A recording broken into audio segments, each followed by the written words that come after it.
So you've died. I want to talk about death in Codeworld. What happens when a character goes down? What happens when they are defeated, removed from the battlefield? What is the failure state for an individual character in Codeworld? At first, I had the idea that Codeworld might be without injury, without death, without a true failure state. But it quickly becomes apparent that there is no glory in victory if there is no risk of defeat. And so there has to be some sort of failure state. And my game design philosophy in regards to that has moved on quite a bit from that state.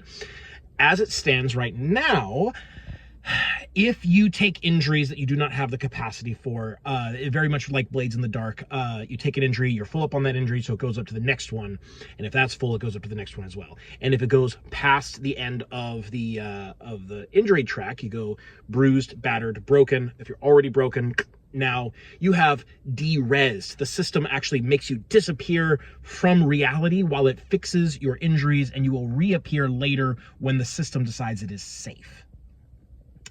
While you are de-rezzed, you are removed from the battlefield. You functionally don't exist. But I never, at any stage, want my game to tell a player to stop playing. There is no hard control effects in this game, and death is no exception. While you are de-rezzed, you are disappeared. You're in the back end, the unresolved section of the metacode. But you are still conscious, and you may have preset preparations for if you are taken out, then these things will go off. Or maybe you're an avatar and you're actually just controlling a body from off-site anyways, and so you're just continuing to do your thing. In any case, you can still act. You still have your turn during the hero phase of every round, but your options are a little bit more limited. Every character has the choice of 2 different generic actions, one of which pursues the primary objective, and the other provides assistance to an ally, allows them to activate a bond that they have with you for free, which normally they would only be able to do once per scene. So those are generic actions that anyone can do, but also every class has an additional unique action that only that class can do. So for example, the Arsenal can call in an airstrike. The Code Slinger can start swapping characteristics of enemies around, or even conditions, if you do it right. The Juggernaut allows their allies to move without, while ignoring injuries. The Speedrunner gets to add to momentum and push their allies to go even faster. You basically get to express your character's kit and identity with your actions, even while being de-rezzed, even while not existing. In this way, players, this is a player facing ability or rule set. They get to continue to act, they get to continue to express their character in certain ways, even while being de-rezzed. Now, these actions are a little bit weaker than your standard actions, like the actions you could take if you were still there.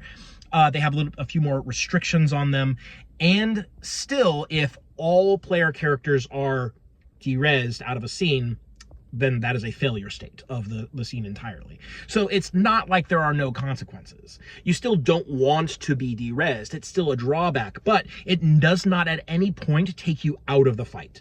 You get to keep playing, and the game is never going to tell you to stop keeping playing. It's never going to do that. It's not going to do any of that stuff.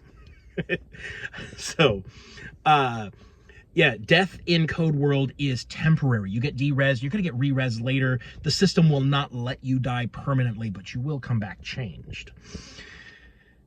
And I think this is just a really good way to do death type mechanics, if you can make a game that is designed to do it. Like, obviously this kind of idea doesn't really work in D&D, because it doesn't really make sense in the narrative. But I have constructed the setting and the situation and the narrative to facilitate the fact that the game is never going to tell the player to stop playing.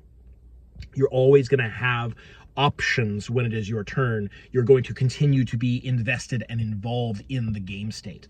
One of the classes can even like come back from being de-rezzed. The avatar can redeploy a new body or possess an enemy to allow them to continue being present in the scene.